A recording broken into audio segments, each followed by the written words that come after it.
करें। एक स्वामी महाराज जी, एक स्वामी महाराज जी, एक स्वामी महाराज जी, सभी बैठे शीघ्रता से। ओम बोले पंच परमेष्टि भगवंतों की जय। 24 तीर्थंकर भगवंतों की जय। देवा है देव 1000 मूल्य श्री संभवनाथ भगवान की जय। देवा है देव 1008 मुनि सुब्रतनाथ भगवान की जय। परमे पूज्य संत श्रोमणी आचार्य भगवान गुरुवर श्री विद्यासागर जी महाराज की जय। परमे पूज्य नवाचार्य 108 समय सागर जी महाराज की जय। परमे पूज्य मुनिवर 108 अजित सागर जी महाराज की जय। परमे पूज्य मुनि श्री सागर जी महाराज की जय। 2.5 दीप में 3 कम 9 करोड़ महामुनिराजों की जय। इलक श्री 105 विवेकानंद सागर जी महाराज की जय। का अवसर करेंगे सभी लोग।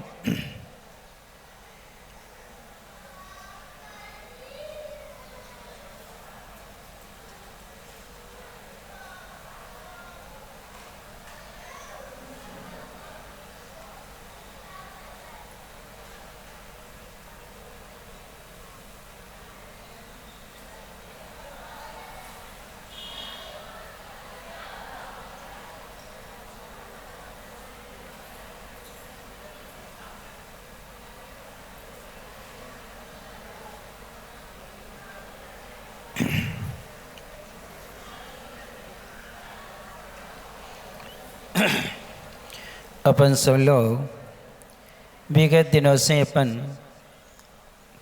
अब बातें कम कर लो भाई यारो, माइक लगा दो, लड़कियों के पास लगा दो। पीछे बैठी भाई यार चश्मा बारी भाई।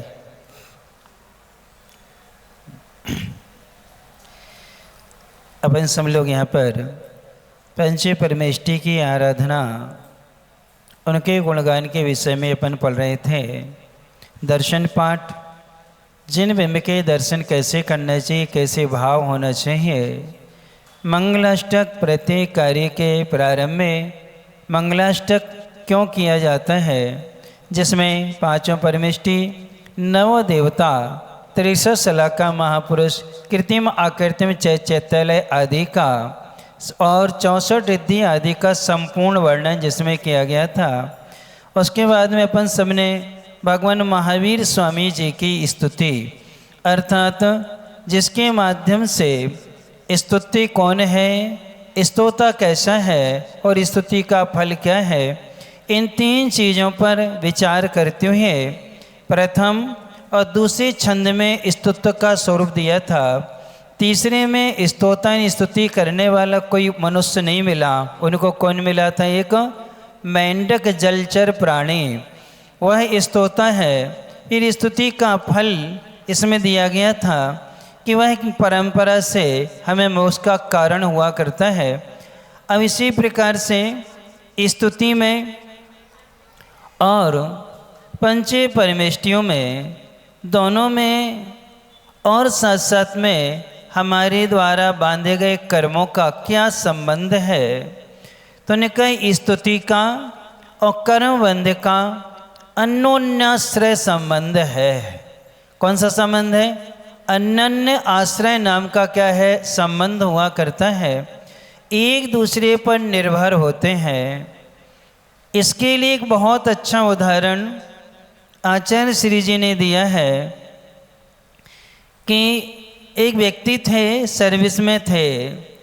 उनके लिए जब भी वो जाते थे अपना कक्ष जो है ताला डाल के जाते थे। उनके पास में जो ताला था वो चटकना ताला था, खुलता चाबी से था, लेकिन लग जाता था बगैर चाबी के लगता था। एक दिन क्या हुआ, वो जैसे ही ऑफिस के लिए आने लगे, जल्दी जल्दी में आवश्यक फाइल को अंदर भूल गए। झट से गए और उन्होंने उस फाइल को लिया और फाइल को रखते समय वो चाबी अंदर ही भूल गए और बाहर आए, ताला चटकाया और ऑफिस पहुंच गए। अपना सारा कार्य करके जब लौट करके आए, अब ताला जब देखा तो चाबी कहाँ है। अब ताला कब खुलेगा, चाबी कब मिलेगी, चाबी कब मिलेगी, जब ताला खुलेगा। और ताला कब खुलेगा, जब चाबी तो कहाँ है, अंदर है। तो यहाँ पर दोनों का आपस में परस्पर में अन्योन आश्रय संबंध हो गया कि ताला जब खुलेगा जब चाबी मिलेगी, और चाबी जब मिलेगी तब क्या है, ताला खुलेगा। ऐसे ही कर्म हमारे बंद तो जाते हैं, लेकिन खोलने के लिए बगैर चाबी के खुलते नहीं है। और वो चाबी है प्रभु भक्ति की। कौन सी है, पंचे परमेष्टि की आराधना रूप जो हमारी चाबी है, उस चाबी से कर्मरूपी ताला क्या है, खुलता है। और वो चाबी कहाँ पड़ी है,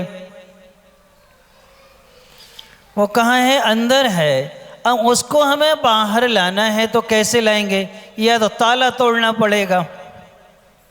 क्या करना पड़ेगा, ताला तोड़ना पड़ेगा तभी मिलेगी।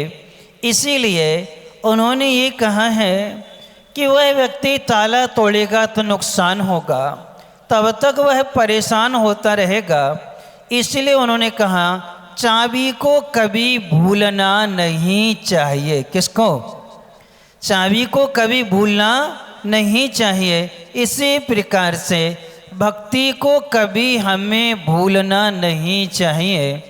भक्ति के विषय में एक क्षण का प्रमाद हमारे लिए कई भवों के लिए क्या कर देता है, दोषी बना दिया करता है। इसीलिए हम जब भी भक्ति करें भगवान की, तो भक्ति के लिए हमें क्या करना है, समय निकालना ना पड़े। क्या नहीं करना पड़े, समय ना निकालना पड़े, अपितु हम उसके लिए समय रिजर्व रखें। किसके लिए, भक्ति के लिए। क्योंकि कर्मरूपी ताला इसी से खुलता है। क्योंकि सम्यक दर्शन का पहला अंग है पंचे परमेष्टियों के प्रति श्रद्धा होना, उनके प्रति विश्वास होना, उनके प्रति समर्पण होना। जब तक हमारा श्रद्धा भक्ति या समर्पण नहीं होगा तब तक हमारे कर्म के ताले खुलने वाले नहीं हैं। इसलिए ऐसी भक्ति में कभी भी प्रमाद नहीं करना चाहिए। इसके लिए एक बहुत अच्छा उदाहरण भी मिलता है, जिसके लिए दो तरह से आचार्य भगवंतों ने घटाया है।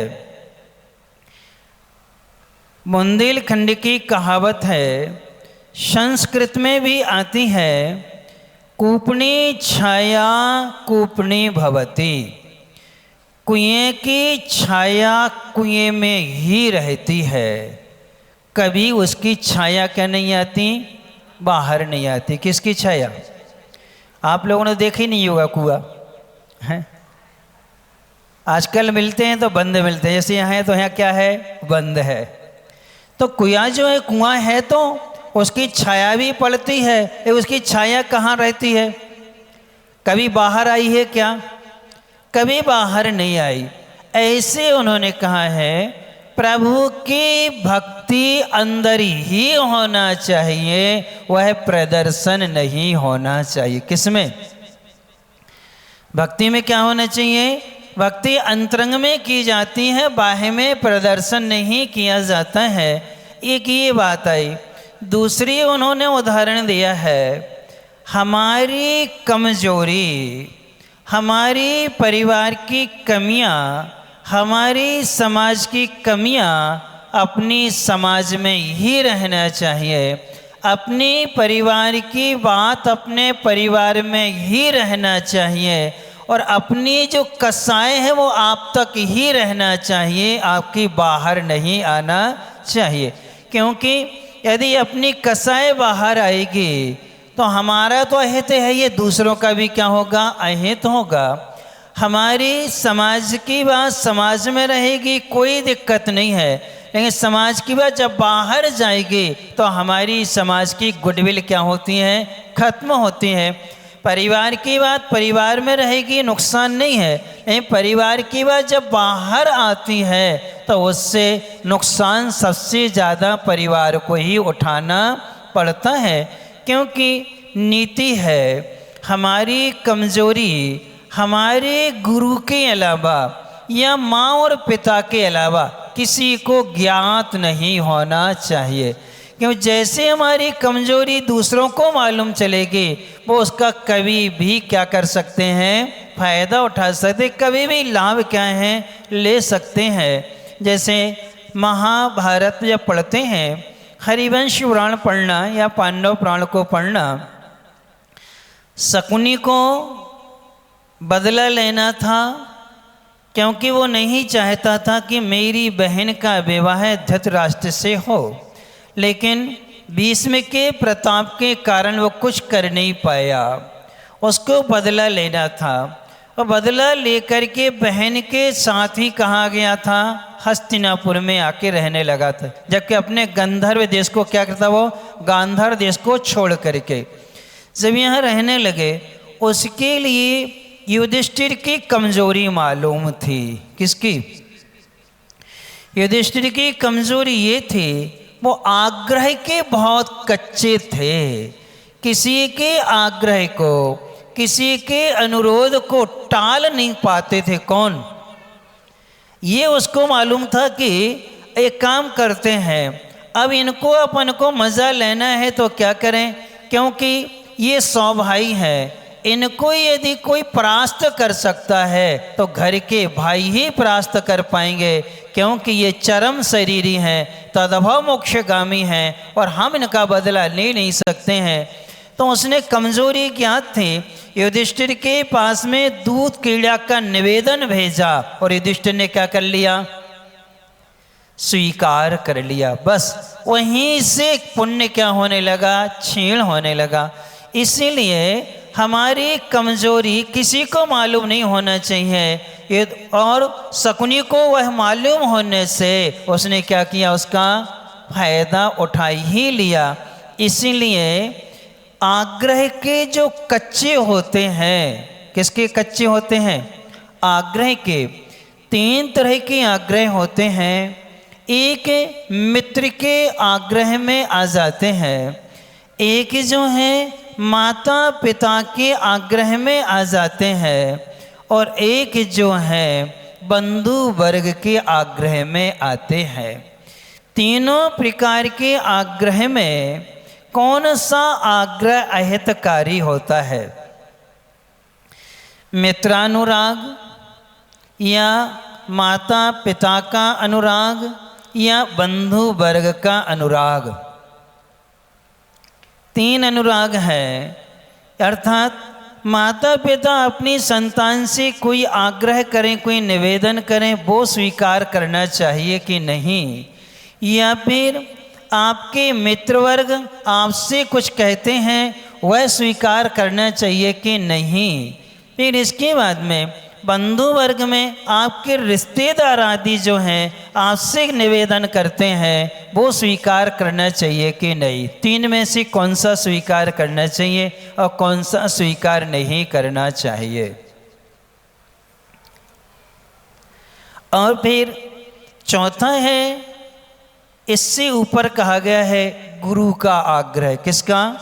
गुरु का आग्रह। गुरु भी कहते हैं, गुरु भी निवेदन करते हैं, गुरु भी संबोधन देते हैं, गुरु भी उपदेश देते हैं। इसके बाद में अरहंत भगवान भी क्या करते हैं, उपदेश देते हैं। अब इनमें से 5 आग्रह हो गए। 5 में से किनको स्वीकार करने से आत्मा का कल्याण होगा और किनका स्वीकार करने से आत्मा का कल्याण नहीं होगा, तो उन्होंने स्पष्ट कहा है 3 प्रकार के आग्रह नियम से हमें कष्ट में डालते हैं। माता पिता का निवेदन भी राग से सहित होने से हमें कष्ट का क्या है, कारण है। मित्र का आग्रह भी स्वार्थमय होने से हमारे लिए कष्ट का क्या है, कारण है। फिर बंधु वर्ग का जो आग्रह है वह भी स्वार्थमय होता है, वह भी हमारे लिए क्या है, कष्ट का क्या है, कारण हुआ करता है। इसलिए एक सहेली या एक सखा ये कहता है कि चलो मंदिर चलते हैं, अभिषेक पूजन आदि करेंगे, महाराज के प्रवचन चल रहे हैं, प्रवचन में बैठेंगे, या संध्या हो गई है अपन फ्री हैं, इस समय वहाँ स्वाध्याय चल रहा है उसमें चलेंगे। एक कहता है क्या रखा है यार, बारहमेश तो तुम इसी में लगे रहते हो, चलो आज तो घूमने चलना है, आज इस काम को निपटाना है, आज ये कार्य करना है, आज उनसे बात करना है, चलो आज अपन यहाँ चलते हैं। अब इनमें से कौन जीतता है? बारहमेश हमारे संस्कार ये है, हम अशुभ कार्य के लिए शुभ कार्यों को बारहमेश छोड़ते हैं। किसके लिए? अशुभ कार्य के लिए बारहमेश हम क्या करते हैं? शुभ कार्यों को क्या करते हैं? छोड़ते हैं। जैसे आज से बहुत पहले कहा था, सुबह, दोपहर और संध्या, ये तीन समय ऐसे हैं कि इस समय हमारे लिए भगवान की वाणी सुनने का अवसर मिलता है। ये हम इसी समय बच्चों को कोचिंग भेजते हैं। कहाँ भेजते हैं? इसी समय उनको कोचिंग चालू कराएंगे, इसी समय भेजेंगे ताकि हम फ्री हो जाएं। क्या हो जाएं? हम फ्री हो जाएं, सो हम आ जाएंगे और उनको कहाँ कर देंगे। अब आपने उनका हित किया, क्या हित किया ये बताओ, क्या किया? कई बार ये होता है, आप लोग चलो हम जा रहे हैं शाम की भक्ति में, तुम घर का काम करना, तुम क्या करना, तुम घर के काम को सौंप दिया, तुम घर का काम करना, हम कहाँ जा रहे हैं। अब आपने उसका हित किया, क्या हित किया ये बताओ। यदि हम चाहते, यदि उसके प्रति उपकार की भावना होती तो हम दोनों आपस में मिलकर के इस कार्य स्वाध्याय के पहले पहले मिलकर सारे कार्य क्या कर लेते, निर्वित हो जाते, और स्वाध्याय का लाभ इसके बाद जाकर के हम क्या कर लेते, घर के कार्य कर लेते। लेकिन अपन किस समय करते हैं?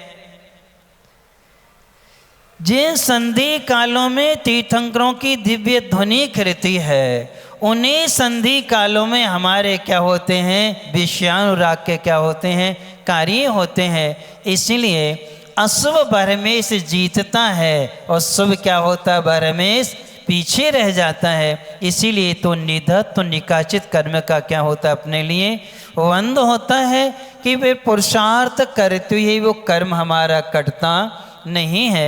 इसलिए मित्रानुराग में सीता ने वेदवती की पर्याय में राजकुमारी की मित्रता के कारण से पड़गाहन छोड़ा था, जिसका कर्म का उदय, गर्भ में दो दो बालक हैं, तीर्थ वंदना के भाव हुए हैं, और राम ने कहाँ छुड़वाया था?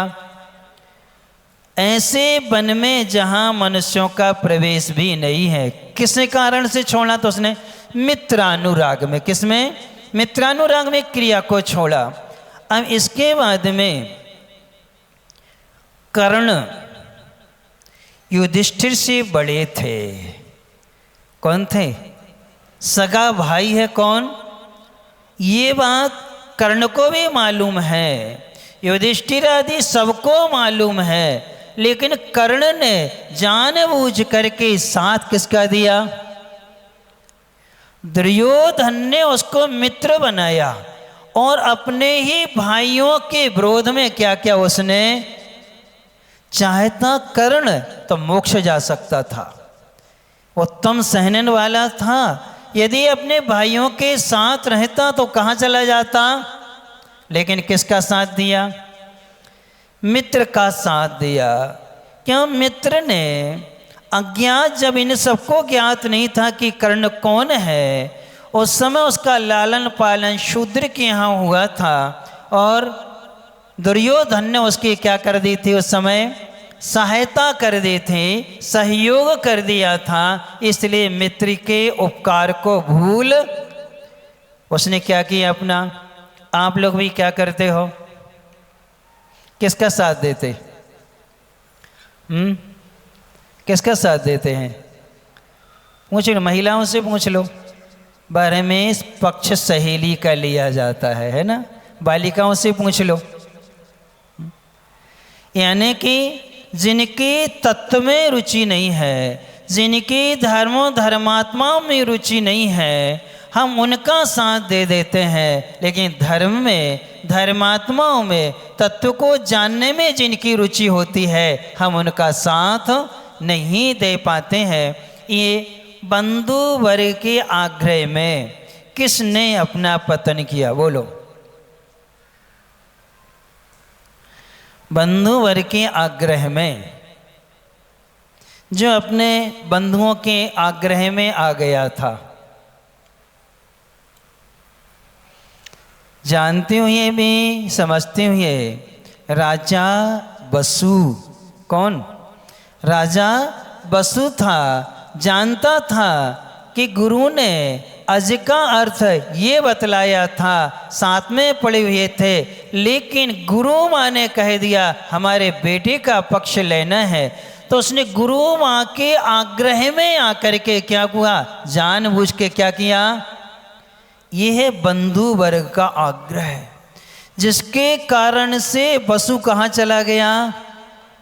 जबकि कितनी प्रसिद्धि थी कि उसके पास में देवो पुनीत सिंहासन था, देव लोगों ने स्फटिक का सिंहासन दिया था, उसको जमीनी पर नहीं बैठे तो ऊपर अधर में बिठा के रखा था। किसको?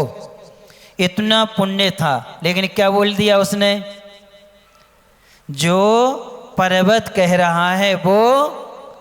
तो देखो ये बंधु वर्ग का आग्रह जो होता है हमारे लिए नियम से दुख का और कष्ट का क्या होता है? कारण हुआ करता है। इसलिए आग्रह के कच्चे नहीं होना चाहिए। भक्ति करने वालों का हृदय जो है अत्यंत स्थिर होना चाहिए, क्योंकि भक्ति जो है वो चाबी है, इसी से सारे ताले क्या हैं? खुला करते हैं। जब तक हम भक्ति नहीं करेंगे, श्रद्धा नहीं करेंगे, समर्पण नहीं करेंगे, तब तक हमारे कर्म के दरवाजे खुलने वाले नहीं हैं। इसलिए सारे कार्यों को छोड़ के भक्ति करना चाहिए। ये प्रेरणा यदि आपको लेना है तो चतुर निकाय के देवों से ले लो। किन से ले लो?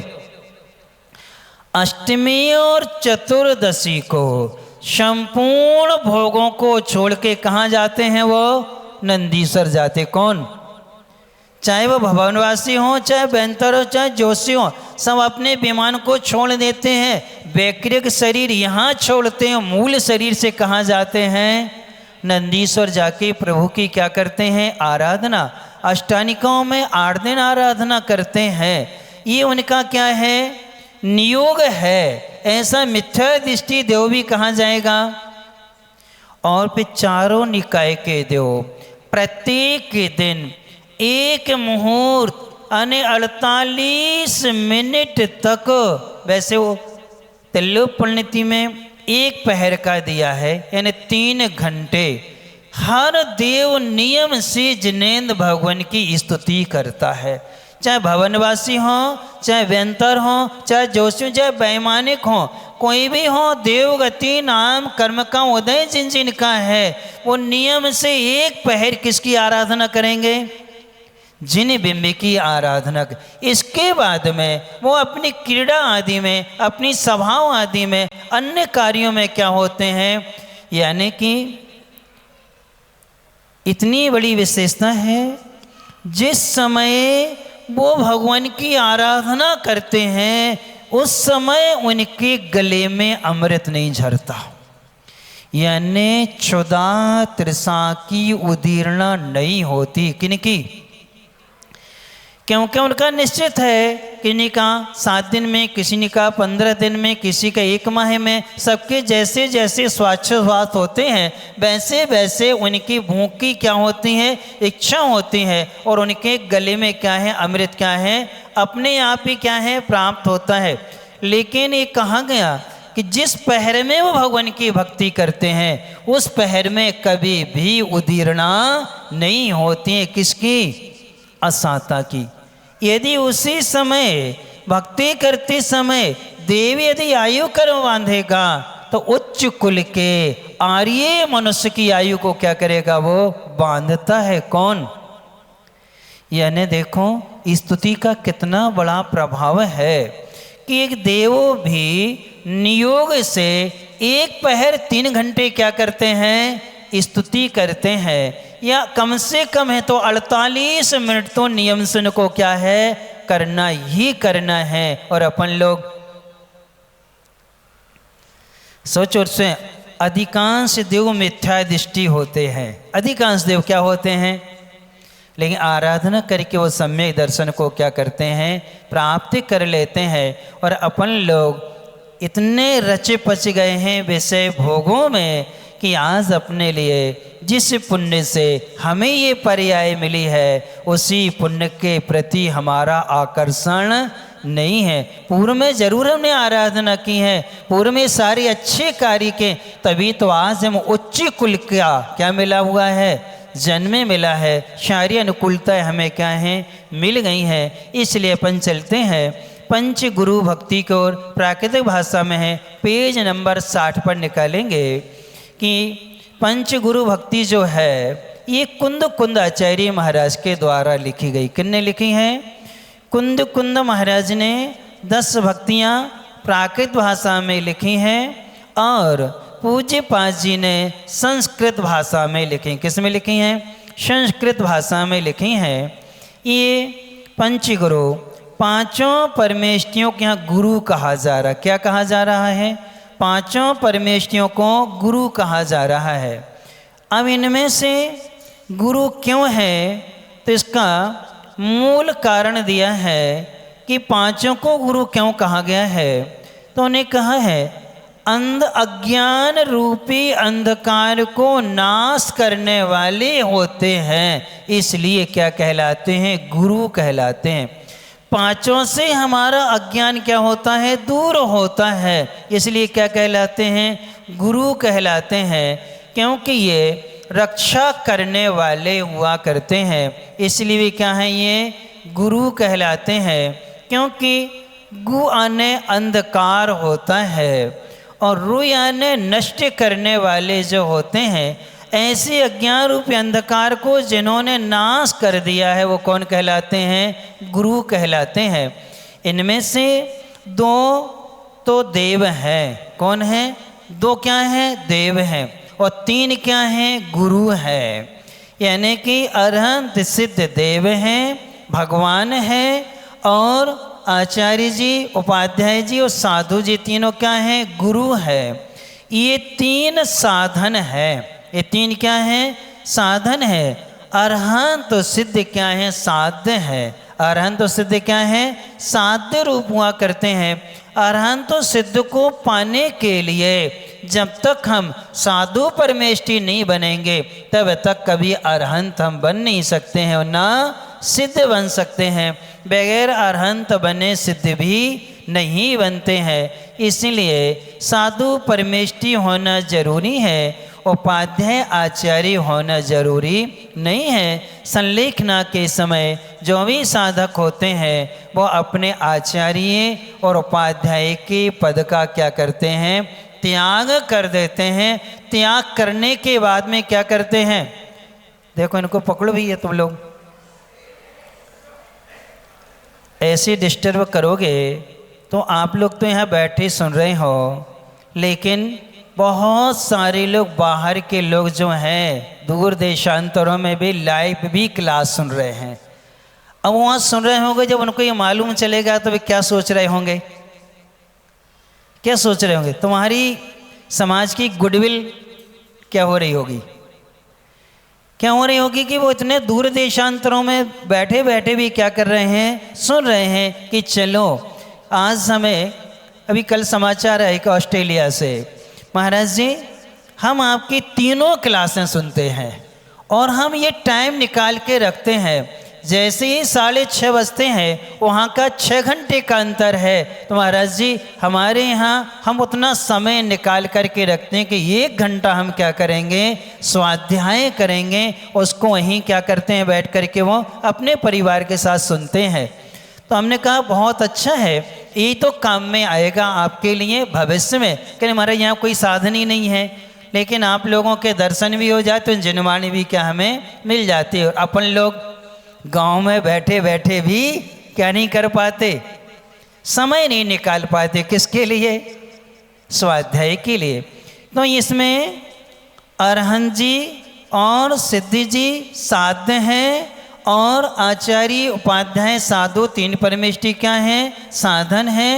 इनके बगैर हम उसको पा नहीं सकते हैं। इसलिए पांचों परमेष्टियों की भक्ति रूपी चाबी हम सबके पास होना चाहिए। इसको कभी भूलना नहीं चाहिए। इसके विषय में एक उदाहरण है जो हमें गृहस्थ के समय दिया था। हमने शायद एक दिन आपको बताया था, कर्तव्य करना सीखना है तो दर्पण से सीखो, जो चूर चूर हो करके भी बिंब को झलका देता है। आप दर्पण के बिल्कुल छोटे से छोटा टुकड़ा कर दो, वो इतना छोटा सा टुकड़ा उठाओगे तब भी उसमें क्या दिखेगा आपका? वो छोटे से टुकड़े में भी आपका क्या दिख जाएगा? चेहरा। चाहे बड़े में देखो और चाहे इतने छोटे से टुकड़े में देखो, तो वो अपने स्वरूप को बिंब में झलकाने के स्वरूप को कभी छोड़ता नहीं है। ऐसे मुसीबतों में भक्तों की भक्ति कम नहीं होती है।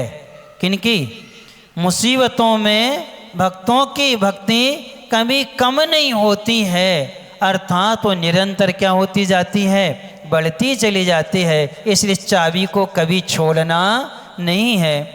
मनुय नाइंदो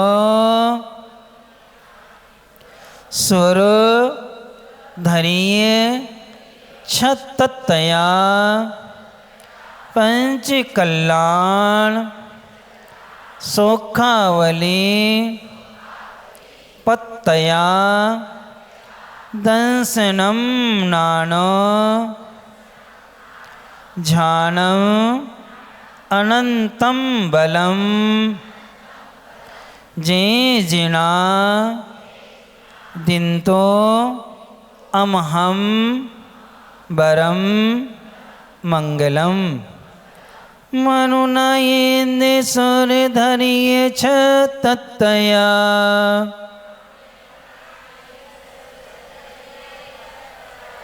पंच कल्याण सौखा बलि पत्तया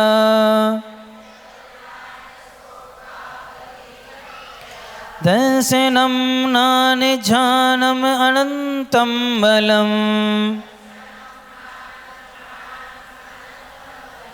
जे जिना दिंतो अमहंबरम मंगलम।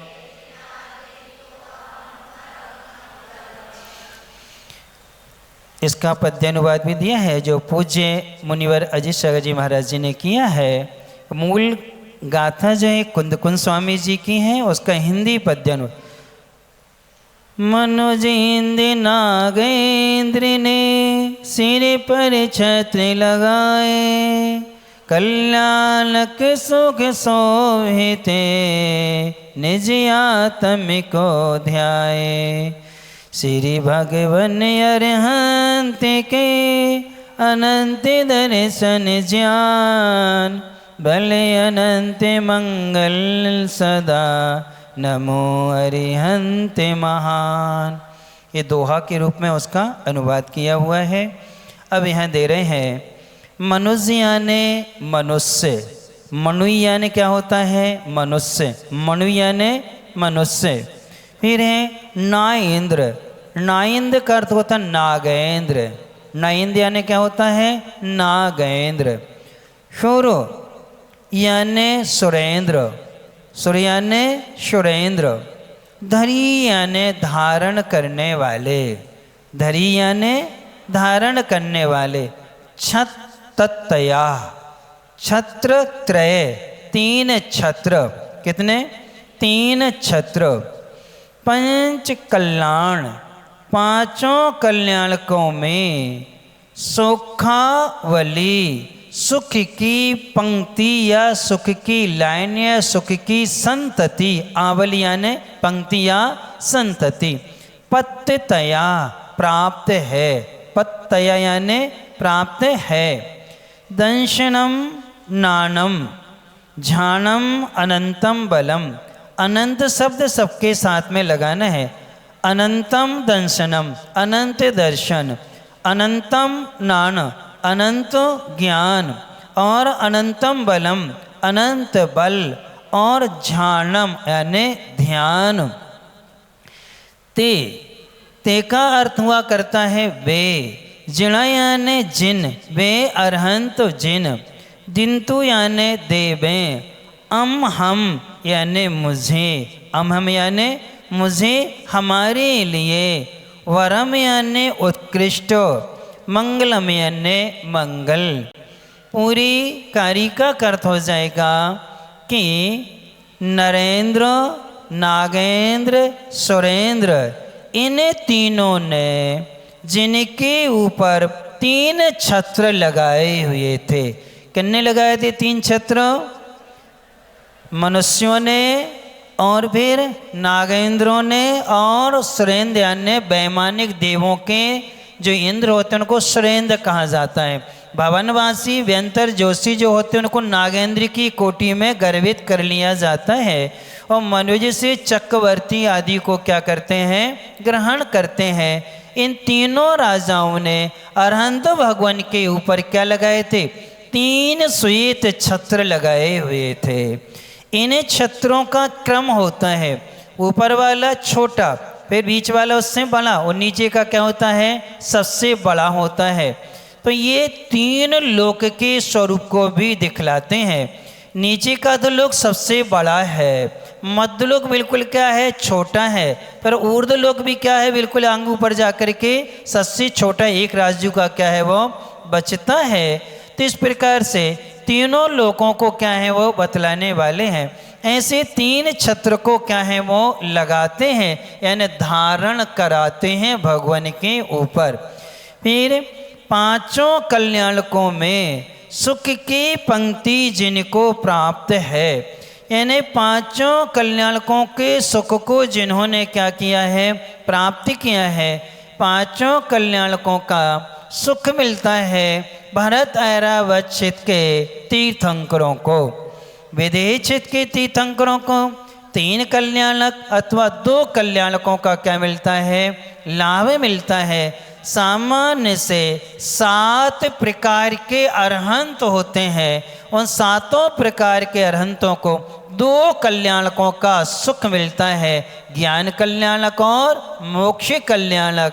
इसके सुख की संपत्ति को जो प्राप्त है, ऐसे जिन्हा वे जिनने कर्म रूपी शत्रुओं को जीत लिया है वो कौन है? जिन है। जिन्होंने कसाइयों को जीत लिया है वो जिन है। जिन्होंने इंद्रिय विषयों को जीत लिया है वो कौन है? जिन है। अथवा जिन्होंने कर्म की 63 प्रकृतियों को जीत लिया है, नाश कर लिया है, वो कौन कहलाते हैं? जिन कहलाते हैं। तो इस प्रकार से ऐसे अरहंत भगवान अनंत दर्शन और अनंत ज्ञान से क्या है? सहित हैं। किससे सहित हैं? अनंत ज्ञान और अनंत दर्शन। ज्ञानावर्ण कर्म का क्षय हो जाने से उनको क्या है? अनंत ज्ञान है। और दर्शनावर्ण का क्षय हो जाने से क्या है? उनको अनंत दर्शन है। यानी अपन को देखने में बाधा है। अपन को सिर्फ वर्तमान की वस्तु दिखती है, लेकिन वर्तमान की वस्तु दिख तो रही है, लेकिन आपको उसका उत्पाद व्यय नहीं दिख रहा। क्या नहीं दिख रहा? उत्पाद व्यय नहीं दिख रहा है। यानी आप हमें भी देख रहे हैं, हम में जो परिवर्तन हो रहा है वो परिवर्तन आपका दृष्टि का विषय, चक्षु इंद्रिय का विषय वो बनता नहीं। अवधि ज्ञानी भी उत्पाद व्यय को नहीं देख पाते हैं, उसको देखने की सामर्थ्य होती है। तो मत केवल दर्शन में जानने की सामर्थ्य होती है, दूसरे किस में होती है? केवल ज्ञान में हुआ करती है। इसीलिए ऐसे दर्शनावर्ण ज्ञानवर्ण कर्म का क्षय हो जाने से उनके पास अनंत ज्ञान अनंत दर्शन है। और ध्यानम अनंत बलम, ध्यान और बल। किससे? ध्यान और बल से। यानी कि जिनके पास में क्या है? अनंत बल है। कौन सा बल है? अब उनके पास में जो अनंत बल है वो अनंत बल आत्मा का गुण है कि शरीर का गुण है? एक होता है वज्र वृषभ नाराज सहनन, इस शरीर के धारी जिनको भी होता है, यदि वो वज्र की शिला पर भी गिर जाएं तो वो शिला चूर चूर हो जाएगी, उनके शरीर को इतनी भी चोट नहीं आएगी। जैसे हनुमान जी एक दिन के बालक हैं। कितने दिन के? एक दिन के बालक हैं, और विद्याधर उनका क्या कर ले गया था? हरण कर लिया, और उसने उनको क्या किया? उसको छोड़ दिया वहाँ से। और जैसे ही छोड़ा तो कहाँ गिरे? वो शिला पर गिरे।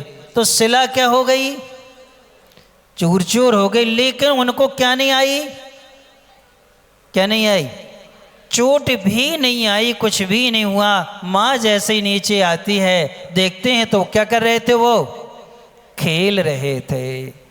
तो ये जो है वज्र वृषभ नाराज सहनन पुद्गल विपाक की प्रकृति कौन सी है? ये पुद्गल विपाक की है, जिसका फल शरीर को मिलता है। किसको मिलता है?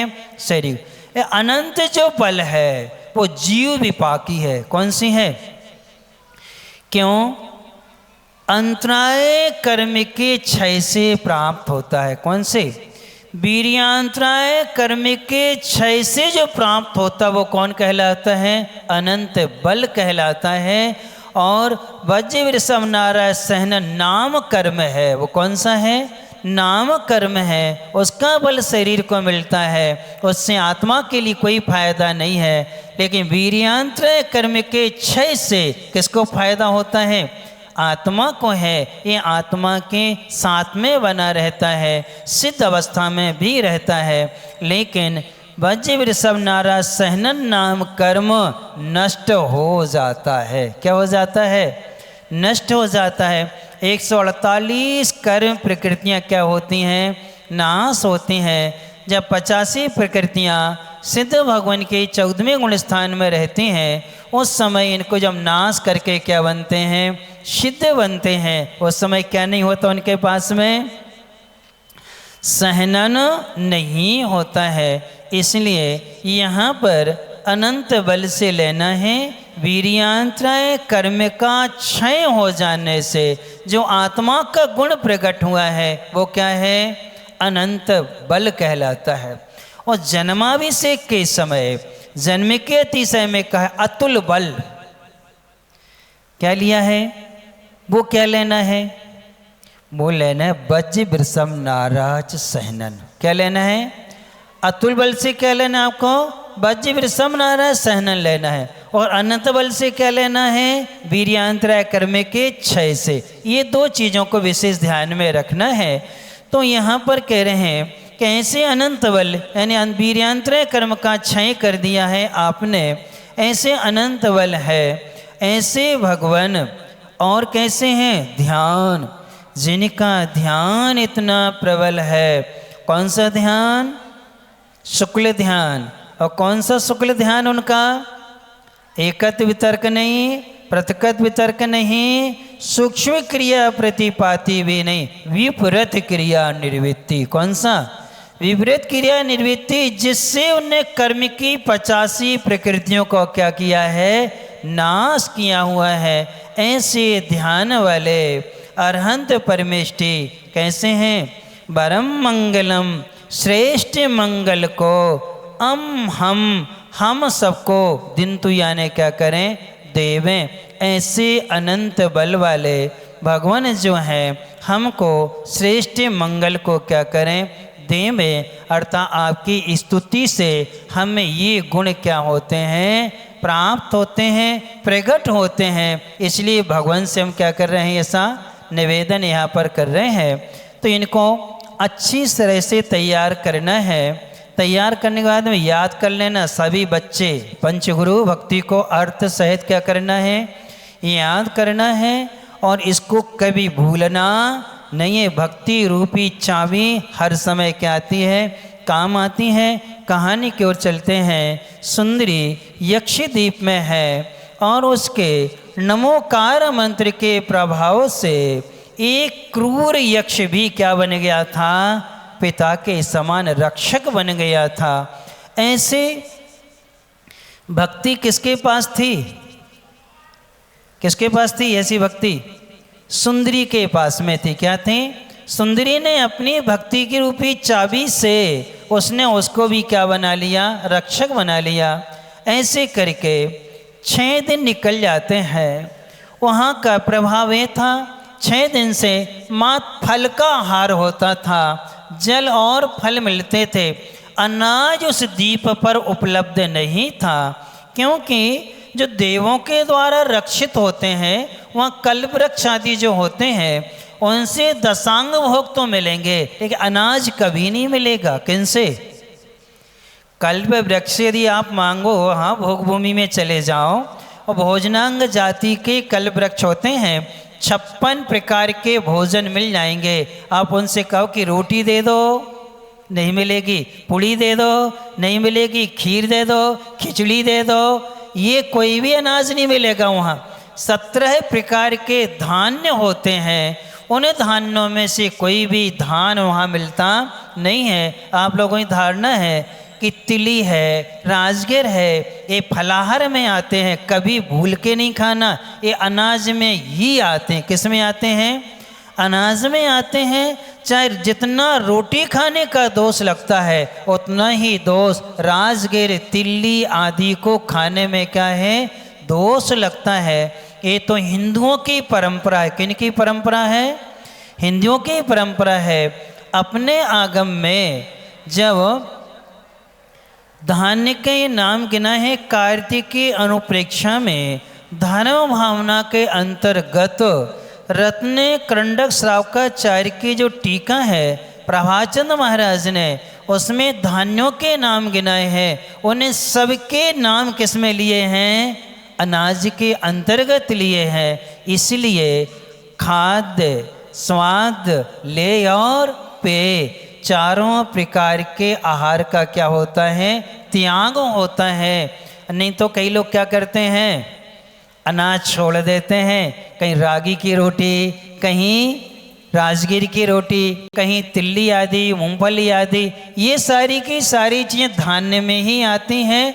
अर्थात जो गल्ले का व्यापार करते हैं वो ड्राई फ्रूट्स में नहीं आते। किस में आते हैं? ये दलहन और तिलहन आदि व्यापार करने वाले होते हैं। ये सब अनाज की कोटी में ही क्या है? आया करते हैं। तो उस समय उसने उन वृक्षों से कोई भी चीज़ प्राप्त नहीं हो पाई थी और आराम से रह रही थी।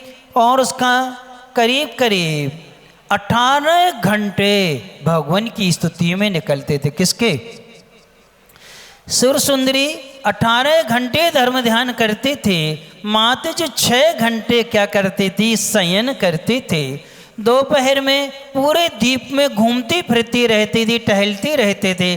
कि यक्ष ने उसकी क्या कर दी थी? सुरक्षा कर दी थी। यक्ष ने नहीं की थे, उसके नमोकार मंत्र ने की हुई थी। टहल रही थी। टहलते टहलते वो द्वीप के किनारे पहुंचती हैं। उसी समय एक जहाज आता है। जहाज को देख कर के खुश हो जाती है। लगता है मेरे अमर आ गए होंगे। उनको याद आएगी झंडा वही लगा हुआ है, जहाज में से सब कुछ है।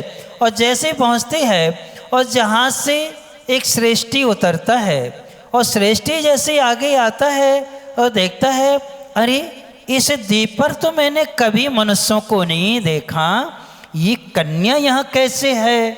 तो पास में आता है और पूछता है, अरे बेटी तुम वहाँ कैसे अकेली? यह द्वीप तो मनुष्यों से रहित होता है, लेकिन तुम यहाँ कैसे घूम रही हो? क्या है? तो वो अनजान व्यक्ति को कभी अपना परिचय नहीं देना चाहिए। किसको? अनजान व्यक्ति को कभी अपना परिचय नहीं देना चाहिए। सुंदरी को वो नीति याद थी, तत्काल परिचय नहीं दिया। उससे पूछा, आप कौन हैं? आप कहाँ से आ रहे हैं और आप कहाँ जा रहे हैं? क्या है? तो जैसे आते हैं, मेरा समय हो रहा था, मेरे जिन बिंब के दर्शन करने का नियम है और मैं इसमें कई बार आया हूँ। यहाँ पर जो अकृत्रिम चैत्यालय है, यहाँ जो बावड़ी है, वहाँ का मैं जल लेकर के यहाँ ब्रह्मेश पूजन करता हूँ और शाम होने के पहले पहले मैं यहाँ से चला जाता हूँ, क्योंकि यहाँ नर भक्षी कौन है? यक्ष है। इसलिए मैं अपना कर्तव्य करने के लिए यहाँ आया हूँ। और वो कहते ठीक है यहाँ सुंदर जिनालय है। तो वो साथ में जाते जाते पूछती हैं आप कौन हैं? तो वो कहता है मैं अही छत्रा नाम की नगरी है जो अही क्षेत्र है, उस अही क्षेत्र नगरी का मैं श्रेष्ठी हूँ। मेरा नाम धनंजय है। मेरा नाम क्या है? मेरा नाम धनंजय है और मैं व्यापार के लिए यहाँ से सिंहल आदि द्वीप की ओर क्या हूँ मैं जाता हूँ। जैसे सिंहल द्वीप सुना तो सुंदरी को तो खुशी का पार नहीं रहा कि ये श्रेष्ठी है, जिन भगवान की पूजन करने वाला है, इसने बेटी कहा है। उसने उसका पूरा परिचय प्राप्त कर लिया। और बेटी हमारे जहाज़ में भी हम छोटे से जिनबिंब लेके चलते हैं ताकि हमारे कर्तव्य में बाधा ना आए, लेकिन जिनबिंब जहाज़ में होने के बावजूद भी अकृत्रिम चैत्यों की पूजा करने से जो पुण्य प्राप्त होता है वो हजारों वर्ष कृत्रिम प्रतिमाओं की पूजा करने से भी नहीं मिलता है। इसलिए हम इसकी पूजन आराधना करने आए हैं। अच्छे से पूजा आराधना होती है, आपस में चर्चा होती है और शाम होने के पहले पहले सेठ धनंजय अपना जहाज की ओर जाने लगता है। तो सुंदरी भी सोचती है इसके साथ जाना अच्छा है।